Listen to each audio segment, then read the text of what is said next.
Au revoir. Coulisses de pouvoir, avoir envie de changer de vie, ça m'arrivait souvent avant. Les coulisses de pouvoir. Ah, j'ai oublié, je t'en onde. Allez-y, moi. C'est beau. Oh, que le pouvoir coule par les temps qui courent. D'abord, petit retour sur notre entrevue avec Anne Casabonne la semaine dernière. Je vous rappelle qu'elle nous expliquait que le progrès, c'est pas nécessairement une bonne chose parce qu'un cancer qui progresse, c'est pas cool. Et qu'être conservateur, ça veut dire de vouloir conserver la nature. Elle est revenue sur la chose dans le direct que fait Éric Duhem tous les mardis soirs avec Claire Sanson qui boit du vin. Toi, en fin de semaine, ça a l'air que, écoute, je l'ai même pas écouté, j'ai tellement été occupé, mais je sais que tu es allé à la soirée, t'es encore jeune à l'antenne de Radio-Canada, puis ça a bien été. Ben, ça a bien été, oui, mais il parlait un par-dessus l'autre. Des fois, j'entendais pas bien, là. T'es cacophonique. Oui, c'est cacophonique, mais je ne sais pas s'ils sont encore en studio, comment ils fonctionnent, ou ils sont juste tout le monde par téléphone, parce qu'on aurait dit que c'était pas la même ambiance qu'habituellement. Ils se parlaient beaucoup un par-dessus l'autre, j'avais de la difficulté à entendre, mais je pense que ça a bien été. C'était pas comme d'habitude, ils parlaient beaucoup un par-dessus l'autre. Clairement, une auditrice fidèle. L'entrevue a duré quand même 17 minutes. Imaginez si on avait parlé chacun notre tour. Son chef, M. Duhem, lui, a accordé une entrevue à certains de nos collègues. D'abord à Alain Gravel, qui lui a fait écouter un extrait où il disait que les héros noirs étaient souvent des héros. Donc, vous le regrettez aujourd'hui. Monsieur Gravel, voyez-vous comment c'est malhonnête que vous faites, là? J'ai fait ça il y a 8 ans. Je me suis expliqué. Vous le savez, vous ne les faites pas jouer, évidemment, les explications qui sont venues après. Puis là, vous essayez de faire ça pour faire dévier le message, parce que vous voulez attaquer les gens qui ont souffert depuis 2 ans. Non, en fait, moi, là, je représente un mouvement présentement au Québec. Là. Je représente un mouvement, moi, monsieur. Bon, on va passer outre le fait que M. Duhem, le champion de l'esquive et de l'information trafiquée, accuse Alain Gravel d'être malhonnête et de faire dévier la discussion, mais de dire que de parler de ses propos sur les Noirs, c'est attaquer les gens qui ont souffert depuis 2 ans. C'est quand même assez spectaculaire comme pirouette. C'était pas si tabou par les temps qui courent, je le comparais à une ballerine russe. Mais il y avait un autre angle de défense quand Alec Castonguay lui a parlé de la même citation le surlendemain. Ces citations-là, si vous comprenez que c'est des citations hors contexte, là, comme vous, j'ai passé des années dans un média à parler pendant plusieurs heures. Et c'est toujours facile, là, c'est un puissant fond de trouver des citations qui peuvent être interprétées. Oui, puis non, là, moi, j'ai pas de citations comme ça dans mon répertoire. J'ai eu la chance de m'expliquer à chacune de ces occasions. Effectivement, c'est pas normal d'avoir dit autant d'âneries. Il y aura beaucoup de citations comme ça à sortir dans les prochains mois. J'ai hâte que quelqu'un le confronte sur le fait qu'il prend sa douche avec ses parents. Oui. En même temps, ce serait un petit peu salaud de lui ressortir ça hors contexte. Hein. Il faudrait au moins commencer à l'anecdote en 1897 avec la première conceptualisation du complexe d'Édipe. Mais au fédéral, maintenant, les rumeurs, on vient d'en parler, quant à la course à la chefferie du Parti conservateur vont bon train. Je vous rappelle que M. Vincent Goudzo, avait dit qu'il y avait 70 % de chances qu'il se présente. Ça a l'air qu'il n'ira pas, finalement. Il doit s'occuper de sa business que le gouvernement Legault a saccagé, selon lui. Et aussi, je pense qu'il est un petit peu amer si je me fie à la discussion qu'il a rapportée entre lui et le Parti conservateur. Tu sais, Vincent, je te vois comme numéro 3. Numéro 3 de quoi? Tu sais, si tu t'en viens avec l'équipe de Poilievre, je te vois comme numéro 3. Numéro 3? Pourquoi numéro 3? Moi, je pense que j'ai une aspiration à être numéro 1. Puis tu m'offres même pas d'être numéro 2, tu m'offres d'être numéro 3 derrière toi. C'est un petit cul de 42 ans, qu'on se le dise. Comme on a un premier ministre, petit cul. Puis après les années qu'on a eu de petits culs au pouvoir, est-ce qu'on veut encore avoir un autre petit cul pour un autre 4 ans? Bon, je le sens blessé dans son orgueil. Je le comprends quand même si on me qualifiait de numéro 3 au sein d'une équipe. Je serais vraiment fâché. Ça se pourrait même que je ne parle pas pendant de longues minutes. Mais il a l'air quand même de vouloir appuyer Jean Charest, M. Goudzo. D'ailleurs, pas mal tous les conservateurs que j'ai entendus en entrevue cette semaine, là, Goudzo, Yves Lévesque, l'ancien maire de Trois-Rivières, le sénateur Jean-Guy Dagenet, sont sûrs que Jean Charest va se lancer. Alain Reyes aussi a fait une belle lettre pour l'appuyer. C'était tellement élogieux que certains pensent que c'est M. Charest qui l'a écrite lui-même. Mais comme l'explique M. Reyes, il y aura toujours des détracteurs ou comme il dit?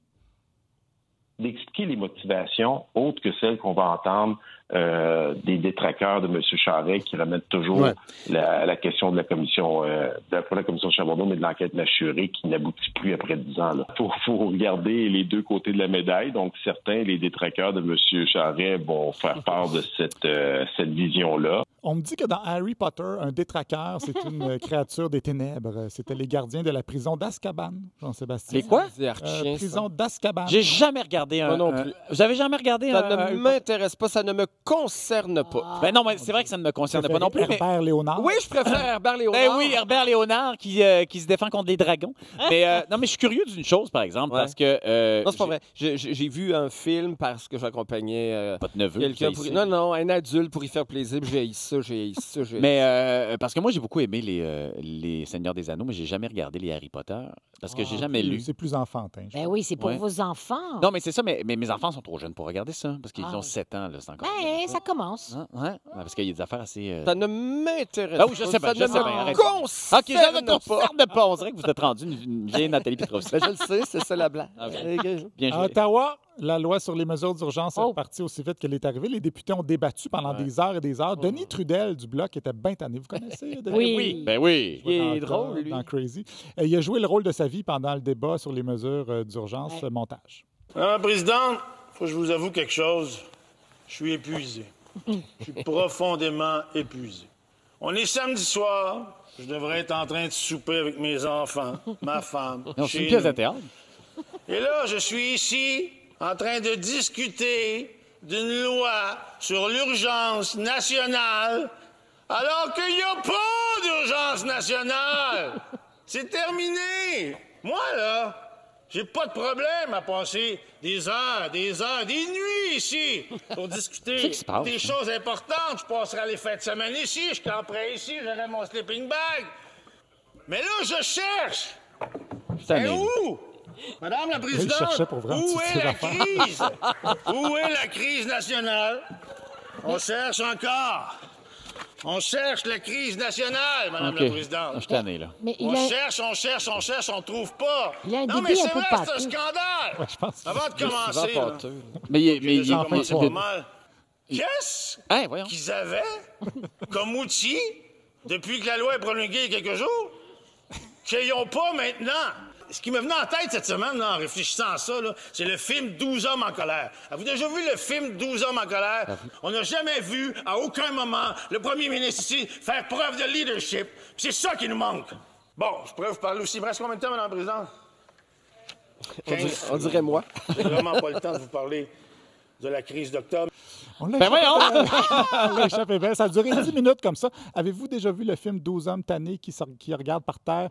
Ben, ça joue en arrière de Denis pendant ce temps-là. Quand même, c'était quand même divertissant. Spectaculaire. On n'a pas mais c'est un acteur qui n'a pas beaucoup joué, qui l'a... Mais là, il jouait bien. Il y a un public. Mais c'est pas tant ça. C'est plus comme... C'est vraiment de ça dont on a besoin au Parlement? Pour faire avancer les choses? Vrai, je pense que ça a duré 16 heures, cette affaire-là. Fait que là, il était rendu là, je pense. Oh, ouais. Ben, il était rendu là, je veux dire, c'est pas une raison. Entre ça ou pouf, pouf, pouf, là, j'aime mieux ça. Dernière petite réaction sur cette loi des mesures d'urgence pour terminer. Jérôme Blanchet-Gravel est allé à Sud Radio, en France, faire un portrait Sud Radio? Oui, Sud Radio. Je pense que c'est comme un Radio X de France, mais je ne m'avancerai pas plus là-dessus. Ben non. Un portrait du Canada qui ressemble de plus en plus à la Chine, selon lui. La loi des mesures de guerre, c'est vraiment une étape de plus vers l'établissement du modèle chinois. On est vraiment devant une sorte de Facebookisation du Canada, c'est-à-dire que on est devant un pays où on peut maintenant suspendre et canceller un mouvement jugé contraire aux standards de la communauté Netflixisée, javelisée, sceptisée. C'est incroyable. Ces maudits concepts inventés sont rendus internationaux. D'ailleurs, M. Blanchet-Gravel, il travaillait pour Sputnik. Mais est-ce que c'est un Français? Non, c'est un wannabe français. C'est pas ça, là. Mais non, mais il fait-tu comme Serge Denoncourt quand il va en France? Un petit peu. C'est ça. Mais moins quand même. Il a dit, en plus, la loi des mesures de guerre, c'est pas ça. Alors que c'est un peu ça, mais ça a changé. Mais c'est russe, Sputnik.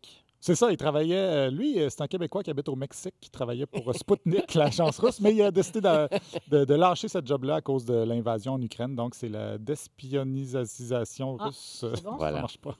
De Jérôme Blanchet-Gravel. Ça marche pas. Vous finissez? Oui. Ah, bravo!